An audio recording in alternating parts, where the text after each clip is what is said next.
Selamat malam Ibu, saya akan menjelaskan ringkasan dari materi beberapa kelompok. Yang pertama ada menyusun tahapan strategis jangka 3 sampai 5 tahun.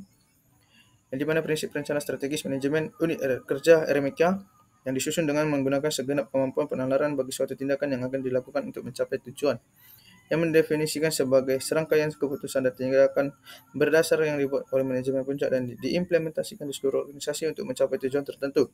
Kegiatan perencanaan pada hakikatnya juga merupakan upaya untuk menentukan pilihan dari sekian banyak alternatif yang tersedia karena terkait dengan pengambilan keputusan dengan perkataan lain, perencanaan adalah upaya dengan menyusun prioritas sesuai dengan sumber daya yang tersedia dan tujuan jangka yang panjang yang ditetapkan. Tantangan dan peluangnya adalah yang pertama dalam transformasi digital, perbedaan tingkat kematangan digital antara fasilitas kesehatan yang menunjukkan bahwa banyak proyek digital yang tidak memenuhi harapan dan perbaikan dalam layanan kesehatan yang terkait dengan transformasi digital yang seringkali tidak terwujud. Dan selain itu, ada juga masalah seperti keterlambatan dalam penggunaan catatan kesehatan elektronik, isu keamanan data, dan biaya implementasi yang tinggi. Tantangannya adalah dalam sistem ini, contohnya terdapat masalah pada sistem dan penggunaan elektronik sebagai contoh ketika terjadi masalah pada jaringan di bagian pendaftaran, maka proses pendaftaran menjadi terhambat dan berdampak bagi pelayanan pada pasien.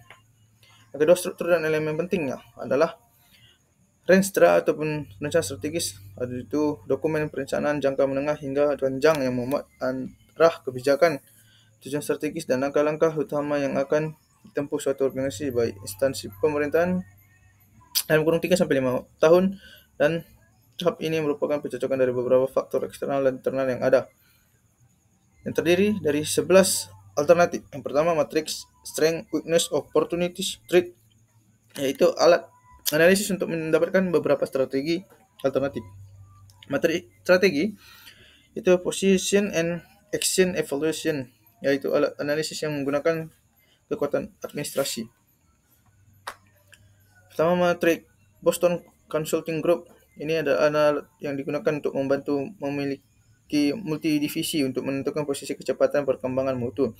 Ada matriks internal eksternal, yaitu alat yang hampir serupa dengan matriks BCG tetapi daya ukurnya pada matriks. Matriks grand strategi ini untuk merumuskan strategi berdasarkan perkembangan yang ada saat ini dengan posisi bersaing yang dimiliki oleh sekolah.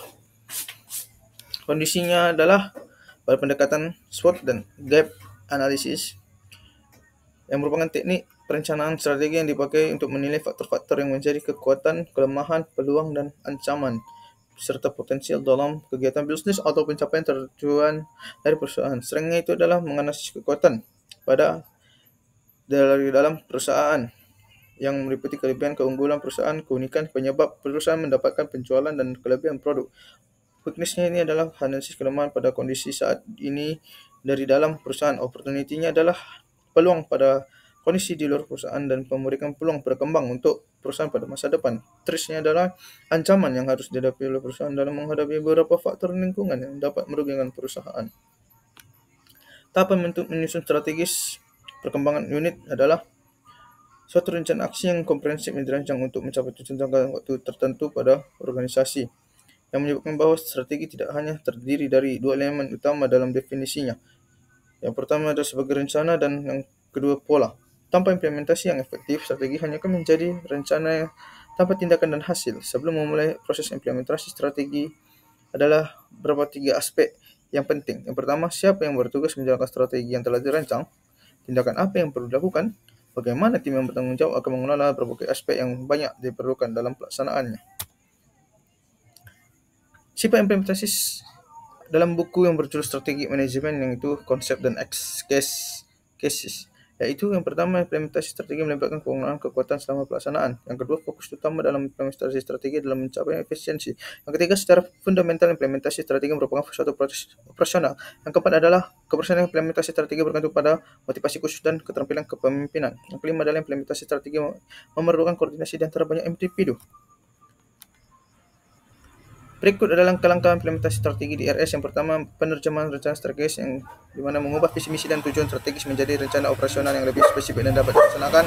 Yang kedua, komunikasi efektif yaitu mencapai rencana dan tujuan strategi kepada seluruh dan stakeholder rumah sakit untuk memastikan pemahaman yang jelas. Yang ketiga, pemetaan sumber daya yaitu mengidentifikasi dan mendistribusikan sumber daya yang dibutuhkan seperti dana, personel, dan teknologi. Yang keempat adalah pengembangan kapasitas SDM, iaitu meningkatkan keterampilan dan kompetensi staf melalui pelatihan dan pengembangan. Baru ada pengelolaan proses, ini menyusun dan mengoptimalisasi proses kerja agar jalan lancar dengan tujuan strategis, meningkatkan efisien dan efektivitas dalam pelayanan. Baru ada penggunaan teknologi informasi, ini mengadopsi sistem teknologi informasi rekam medis elektronik dan sistem manajemen informasi RS. Yang selanjutnya, monitoring dan evaluasi, yakni memantau pelaksanaan strategis menggunakan indikator kinerja dan pengukuran lainnya untuk memastikan tujuan tercapai. Baru ada manajemen perubahan, yakni mengelola perubahan yang terjadi selama implementasi untuk mengatasi resistensi dan mendorong adaptasi di seluruh tingkat organisasi. Menyusun indikator utama dalam rencana implementasi berdasarkan prioritas. Ini adalah alat bantu untuk instrumen manajemen agar suatu kegiatan dan proses dapat diikuti, dikendalikan, bila menyimpang dapat dikenali dan dikoreksi, serta dipastikan untuk mewujudkan kinerja yang akan dikehendaki. Unsur-unsur yang terdapat dalam KPI terdiri atas tinjauan strategis, indikator kunci yang relevan dengan sasaran strategis tersebut, sasaran yang menjadi tolak ukur dan kerangka waktu dalam periode waktu tertentu. Sebagai salah satu perangkat utama manajemen organisasi adalah yang pertama untuk menghubungkan antara visi misi dan tata nilai strategis organisasi dan sasaran kinerja organisasi dengan aktivitasnya. Baru untuk mengukur tren kinerja organisasi ataupun divisi, apakah terdapat kenaikan ataupun terjadi penurunan. Baru untuk membandingkan kinerja organisasi terkini dengan kinerja historis organisasi untuk membandingkan dengan kinerja organisasi lainnya. KPI dari organisasi digunakan sebagai alat dasar KPI atau sasaran kerja divisi dan individu. Baru hasil pencapaian KPI dan menjadi dasar untuk memberikan penghargaan atau konsekuensi sebagai KPI yang bermanfaat untuk mendorong motivasi bekerja dan perilaku yang baik bagi karyawan. Persyaratan membuat KPI yang pertama adalah yang terkait dengan pada sasaran.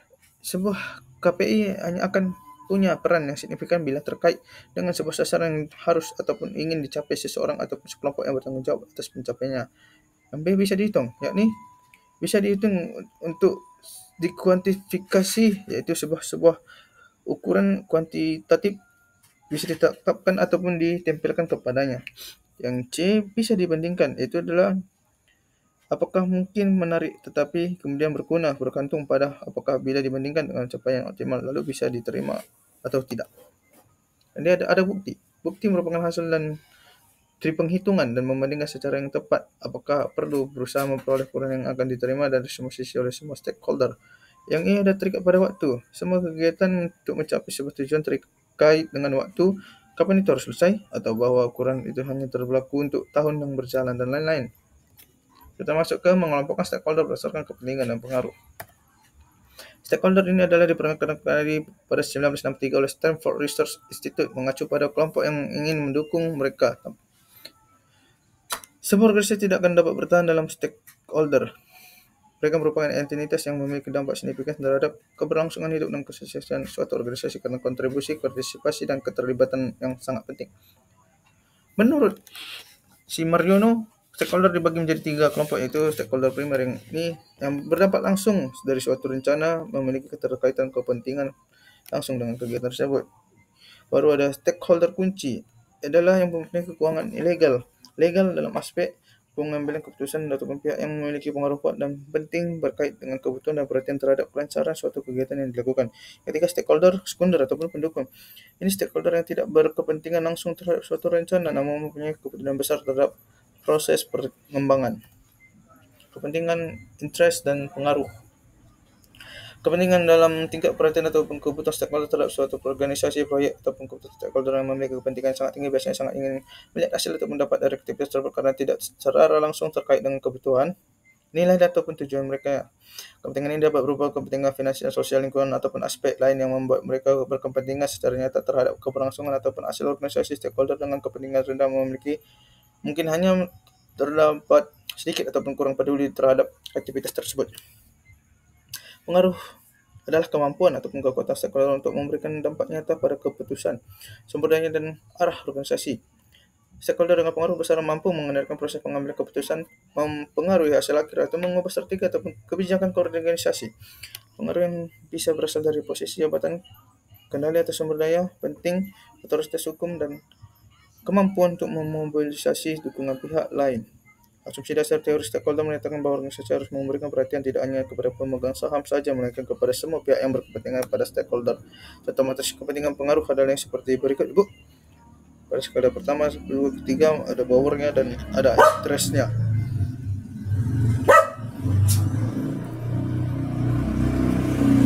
Langkah-langkah mengumpulkan stakeholder adalah menyatakan bahwa negosiasi pemangku kepentingan dapat dilakukan dengan cara pertama mengidentifikasi pemangku kepentingan dan kepentingannya, yang kedua mengelompokkan dan mengategorikan pemangku kepentingan, yang ketiga menyelidiki hubungan antara pemangku kepentingan. Berdasarkan teori Puter dan Teresa, stakeholder dibagi menjadi tiga kelompok. Ini utama, pendukung, dan stakeholder kunci. Identifikasi pemangku kepentingan utama yang terkait dengan proyek atau organisasi, menilai tingkat keputusan masing-masing stakeholder dan dalam mempengaruhi hasil proyek, menilai tingkat kepedulian atas perhatian terhadap hasil proyek. Yang keempat, memetakan setiap stakeholder ke dalam matrik power interest dengan 4 kuadran yang to player, subject, group, dan context later. Yang kelima, mengelola setiap kelompok stakeholder untuk sesuai karakteristik dan kebutuhan dengan fokus atensi pada kelompok yang memiliki power dan interest. Strategi pengelolaan kelompok ini mengidentifikasi dan memprioritaskan pemangku kepentingan berdasarkan dua kriteria utama, yaitu power, seberapa besar pengaruh pemangku kepentingan terhadap suatu pekerjaan atau proyek. Yang kedua, interest, seberapa besar perhatian atau peminat pemangku kepentingan terhadap suatu pekerjaan atau proyek. Strategi pengelolaan berdasarkan kelompok itu ada high power, high interest. Ini hubungan yang sangat dekat dan dilibatkan secara aktif. Ini adalah pemain kunci dalam pekerjaan. Mereka memiliki kekuatan besar untuk mempengaruhi hasil pekerjaan dan sangat peduli terhadap hasil akhirnya. Orang-orang memerlukan perhatian dan fokus terhadap besar dengan kekuatan mereka yang tengah cermat harus memberikan informasi dan melibatkan mereka sepenuhnya. Ini high power dan low interest. Ini yang pertama strateginya pertahankan kepuasan mereka. Yang kedua deskripsinya memiliki kekuatan besar, tetapi mungkin tidak terlalu peduli dengan detail pekerjaan, namun kepuasan mereka tetap krusial. Perlu menjaga mereka tetap diberi informasi dan merasa puas meskipun tidak terlalu tertarik. Mereka bisa menggunakan kekuasaan dengan cara yang tidak diinginkan. Orang dalam power high interestnya, strateginya itu memberikan informasi secara rutin. Deskripsinya, mereka sangat peduli terhadap pekerjaan Anda, tapi tidak memiliki kekuatan besar untuk mempengaruhi hasil kerja komunikasi dengan mereka untuk mendapatkan dukungan mereka. Ini adalah power dan interest. Ini strateginya tetap monitor. Yang kedua, deskripsinya memiliki dampak yang paling rendah pada pekerjaan yang memerlukan perhatian yang lebih sedikit dibandingkan kategori lainnya, yang tidak perlu menghabiskan banyak waktu dan fokus untuk mereka. Mereka tidak terlalu peduli, tetapi pantau mereka jika situasinya berubah. Baik Ibu, sekian Bu presentasi dari saya Bu pada malam ini. Terima kasih Bu.